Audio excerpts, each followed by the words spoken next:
Samedi matin, tôt, très tôt, trop tôt sûrement, AlphaTauri a annoncé son duo de pilotes pour la saison prochaine. Pas de changement, on reste sur Ricciardo Tsunoda.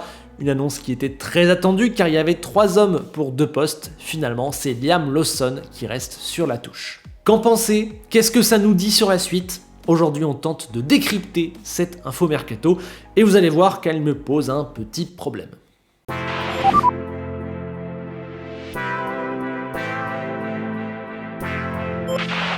Première question déjà, est-ce que Tsunoda mérite de rester en Formule 1? Honnêtement pour ma part, plutôt oui, il a le niveau pour la Formule 1, il a toujours eu des qualités pures assez évidentes et au fil des saisons il a su s'assagir, il a su progresser.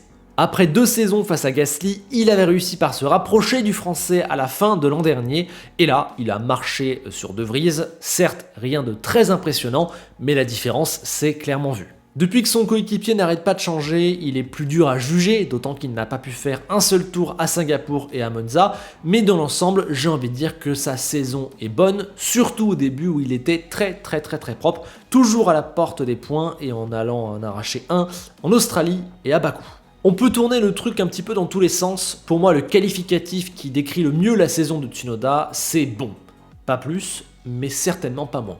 Attention, il y a quand même eu quelques ratés, notamment 2 en Autriche et en Hongrie, et je n'ai pas envie d'être trop dithyrambique, car bien que je trouve qu'il ait le niveau et qu'il ait progressé, je ne vois certainement pas en lui un potentiel champion du monde, et peut-être même pas un bon pilote de top team. Mais Tsunoda pour moi c'est un pilote qui peut totalement faire 5, 6, 7 saisons en Formule 1 en toute légitimité. Pour essayer un peu de schématiser, je trouve que l'écart de niveau et de potentiel se voit face à des pilotes comme Joe ou Giovinazzi par exemple. Ça me paraît assez clair quand même. Malgré tout, je pensais que le contexte aurait raison de lui. Les pilotes sont dépendants de la situation globale du mercato et dans le clan Red Bull, après 3 saisons, soit on monte, soit on saute. Encore plus quand une relève se présente. Les années en Formule 1 ne se font pas vraiment au mérite, sinon Pourchaire aurait un siège et on n'aurait jamais vu Latifi. Les pilotes dépendent de plein d'éléments et j'avais peur que Tsunoda vive une Jean-Éric Vergne, c'est-à-dire un pilote qui a vraiment le niveau Formule 1, mais en qui Red Bull ne voit pas un futur pilote de son équipe A et donc qu'elle finit par abandonner. Tant mieux pour lui, ça n'arrivera pas et nous on garde un pilote compétent sur la grille, mais deuxième question, pourquoi Red Bull veut lui donner une 4e année alors que son contrat se terminait, qu'elle en laisse généralement 3 et qu'il y a un nouveau petit jeune à placer? Il a certes prouvé avoir un certain niveau, mais on ne l'imagine pas en coéquipier de Verstappen, et il y a désormais un autre jeune prometteur, on l'a dit, en la personne de Lawson. J'avoue avoir un peu de mal à cerner le plan moyen-long terme, je ne crois pas qu'il l'envisage vraiment à côté de Max en 2025, il va avoir une saison de plus pour prouver, on n'est peut-être pas à l'abri d'une bonne surprise, mais bon voilà, je n'y crois pas, et je pense que dans ce genre de cas de figure, placer Lawson, ça aurait plus de sens et d'utilité aux yeux de Red Bull. Ce renouvellement me prouve donc une chose, l'importance de Honda, que Yuki ait un contrat aussi rapidement et de manière assez tranchée alors qu'il y a une lutte à 3 pilotes pour 2 places et qu'il me semblait le moins bien placé des 3, qu'il soit aussi également annoncé au Japon comme si de rien n'était. Ouais, clairement, ça prouve que Honda avait une énorme part de responsabilité dans le choix. J'ai toujours refusé de penser que le motoriste japonais était la raison pour laquelle Yuki était arrivé en Formule 1, ou en tout cas était un poids fort dans cette décision. Là, quand même forcé de constater que Red Bull n'a pas décidé tout seul. J'ai même envie de dire que Honda est peut-être la raison numéro 1 pour laquelle il reste. On a parlé de son niveau, qui est plutôt bon. Maintenant, dans le contexte, je pense que sans Honda, il y a des chances qu'il saute. Et il est là mon vrai problème avec la prolongation de Tsunoda. À mon avis, il y a un souci avec le timing.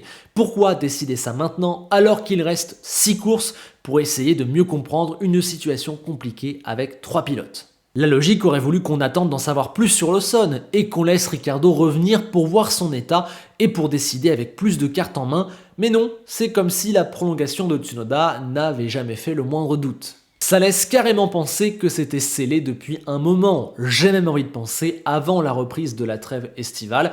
En tout cas, on a la preuve que ça ne s'est pas décidé sur les événements sportifs de ces dernières semaines, car sinon, on aurait attendu, voire on aurait peut-être déjà annoncé Lawson à sa place, parce que vu la comparaison sur les derniers Grands Prix, je ne sais pas si Yuki s'en sort très brillamment.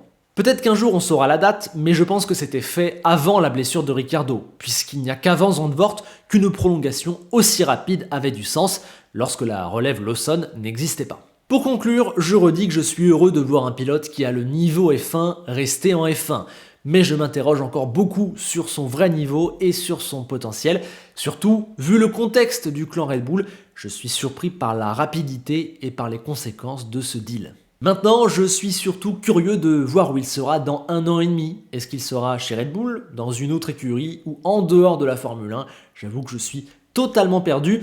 En tout cas, il entre clairement dans la deuxième phase de sa carrière puisque ça y est, il a passé le cap des 3 premières années dans l'écurie B de Red Bull. Cas très différent à présent, on va se pencher sur Daniel Ricciardo qui n'a malheureusement fait que 2 courses dans l'AlphaTauri. Quand même avant, essayons de prendre un petit peu de recul, replaçons-nous 3-4 ans en arrière, voyons tout ce qui est arrivé à Ricciardo, McLaren catastrophique mais une victoire, 6 mois de pause, 2 courses dans l'AlphaTauri, le poignet cassé. Voilà, c'est quand même assez hallucinant, personne n'aurait pu prédire ça. Alors comme on le pressentait dès le début, sa blessure l'empêchait à la fois de monter chez Red Bull, mais aussi de perdre sa place en Formule 1. Il n'a pas eu assez de temps pour prouver. Si on rajoute à ça son statut, son image et sa relation avec le clan Red Bull, impossible que l'histoire se termine aussi vite, d'autant que les premiers tours de roue laissaient présager un niveau de performance bien meilleur que chez McLaren par exemple. Dans le fond, qu'il reste n'est que la suite logique de ce qu'il s'est passé cet été. Ils ne l'ont pas mis là juste pour 2 courses ou 6 mois, donc voilà, c'est plutôt logique. Malgré tout, je trouve qu'il est quand même un petit peu verni dans cette histoire, parce que le garder lui, à 34 ans, alors qu'on ne sait pas vraiment quel est son niveau et que ses dernières saisons étaient très décevantes, alors qu'il est à un stade avancé de sa carrière, qu'il n'y a pas réellement de plan pour qu'il vienne un jour vraiment détrôner Max Verstappen, et que pendant ce temps, Liam Lawson a 21 ans et a gagné sa place sur la piste, bah ouais, dans ce contexte-là, d'aujourd'hui, de maintenant, la prolongation, elle a du sens, mais c'est un peu bizarre en fait. Pour moi, Red Bull est un peu prise à son propre jeu dans le cas Ricciardo, ce qui l'oblige à sacrifier Lawson. Il pensait cet été faire un coup en or et tout maîtriser, mais la réalité 2 mois plus tard a tout changé. Faire revenir Daniel au mois de juillet, c'était saisir une quadruple opportunité. D'abord virer De Vries dont tu n'avais plus rien à faire, de 2 mettre la pression sur Perez qui vivait une mauvaise passe, de 3 le tester, voir ce qu'il valait, rien à perdre, et de 4 sur le plan commercial de l'image, c'était un très bon coup. Oui, mais cette blessure et la montée forcée de Lawson ont contrecarré les plans. Maintenant que le Néo-Zélandais performe mais qu'on n'a plus de place pour lui à cause de Ricciardo, eh bien le plan Ricciardo ne comporte plus vraiment aucun avantage en fait. Perez, il va rester et il n'a pas besoin de Ricciardo pour être sous pression l'an prochain, ni même dès cette année. Si t'avais pas viré De Vries aussitôt, bah peut-être qu'aujourd'hui ce serait Lawson à sa place, donc t'as perdu ta place pour Lawson entre guillemets. Côté image, qu'ils prennent la place de Lawson, bah je trouve que ça déçoit pas mal de monde, donc au final peut-être que l'opération, elle dessert la com d'AlphaTauri et de Red Bull. Et puis sportivement, est-ce que vraiment tu penses qu'il peut retourner aux côtés de Max en 2025 ? Je suis pas sûr. Donc en fait, bah, il te sert pas à grand chose Ricciardo, c'est presque juste un cadeau pour lui, tu lui as donné l'occasion de se relancer, mais pour toi aujourd'hui, ça te bloque Lawson, pourquoi à l'arrivée ? Bah pas grand chose peut-être. Alors il y a pire comme situation, hein, et ça se trouve Ricciardo va être excellent l'an prochain, et ils auront très bien fait, ils auront un duo exceptionnel en 2025, mais j'y crois pas des masses, et c'est cool de pouvoir l'aligner dans ton équipe B, surtout au moment où elle va changer d'identité, mais c'est marrant de constater que des événements évidemment imprévisibles ont totalement changé le storytelling autour du retour de Ricciardo. C'est plus du tout la même que cet été. Maintenant, il faut vite que Daniel revienne et fasse oublier ce contretemps avec des bonnes performances sur la piste. Je suis sûr qu'on parlera moins de tout ça s'il enchaîne 2 bons Grands Prix d'affilée. Par contre, pour conclure sur lui, j'ai aussi beaucoup de mal à me projeter dans 1 an. Il ne sera plus dans cette même équipe en 2025, ça me paraît quasi sûr. Par contre, est-ce qu'il sera chez Red Bull, chez une autre équipe ou définitivement à la retraite ? C'est plus qu'ouvert et le mercato 2025, les amis, il va être vraiment exceptionnel, je pense.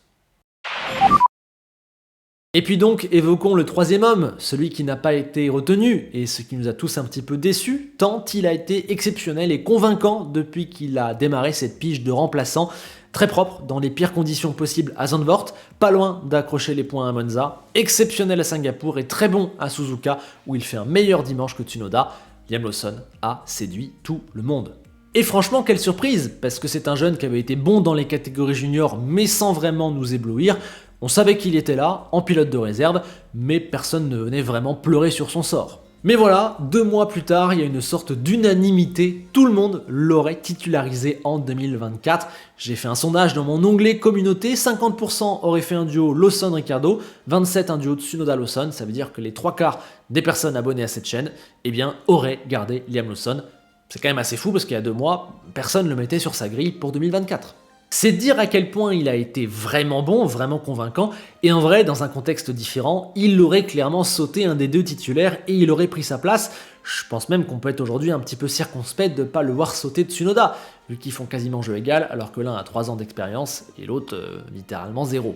Il a prouvé qu'il était excellent pour s'adapter alors que le défi était énorme.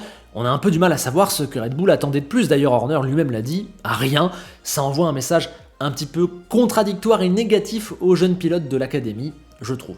Alors bon, tout n'est pas perdu pour lui quand même, déjà il sera le 3e pilote de Red Bull et d'AlphaTauri l'an prochain, en plein cœur de l'équipe, c'est quand même un très bon poste, et il est déjà un candidat naturel à un siège AlphaTauri en 2025, il y a même des rumeurs comme quoi ça lui aurait été promis ou ce serait déjà signé, je n'achète pas forcément ces théories, mais nul doute que ouais, il est déjà numéro 1 sur la liste pour l'instant. Après, en un an, il peut se passer beaucoup de choses. Un an sans rouler, ça peut vraiment te tuer.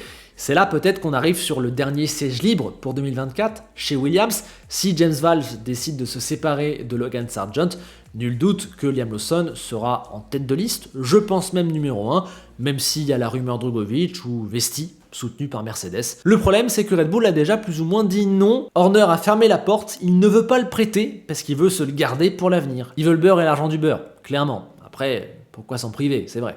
La question c'est donc si le contrat, si la proposition arrive sur sa table, est-ce que Lawson osera la prendre et casser son contrat avec Red Bull alors que peut-être c'est une bonne opportunité pour l'avenir, c'est un choix difficile à prendre, mais peut-être que la jurisprudence Piastri a prouvé qu'un siège en F1, ça ne se refuse pas, parce que si tu commences à laisser passer 1, 2, voire 3 saisons, bah t'es quasi mort en fait. Faudra beaucoup de courage, je m'attends clairement à ce que Williams aille le tenter, aille le draguer, même si la piste de Drugovich semble très forte aujourd'hui. Je pense en tout cas qu'ils attendront le dernier instant de la saison pour l'annoncer, notamment après les 2 Grands Prix américains, où Sargent sera un atout pour eux. Et petit prono, je pense qu'on va avoir droit à des rumeurs pour Lawson à la place de Perez. Pour moi, c'est complètement n'importe quoi, j'ai déjà développé ce sujet plusieurs fois, mais je vous dis, je pense qu'on va l'entendre. Il y a donc encore plein d'espoir pour Liam Lawson, et puis n'oublions pas que normalement, il devrait être encore là au Qatar, et que sa saison de Super Formula n'est pas terminée. Le week-end du Grand Prix du Mexique, il se battra à Suzuka pour tenter d'être champion. Ça aussi, ça peut l'aider. Voilà, j'ai fait le tour de ce que j'avais à dire sur le sujet des prolongations de contrat et des 3 pilotes AlphaTauri. Je vous attends désormais en commentaire pour savoir ce que vous en pensez et dites-moi quel duo de pilotes vous auriez sélectionné. Pensez également à liker la vidéo et à vous abonner si le cœur vous en dit, ça m'aide énormément. On se quitte désormais comme d'habitude avec Enzo Ferrari qui rigole des problèmes d'académie de Red Bull, mais qui ferait mieux de se méfier car dans les prochaines années Ferrari a 3-4 très bons jeunes qui arrivent et ça peut déjà être un micmac pour les placer en Formule 1. Attention et à bientôt.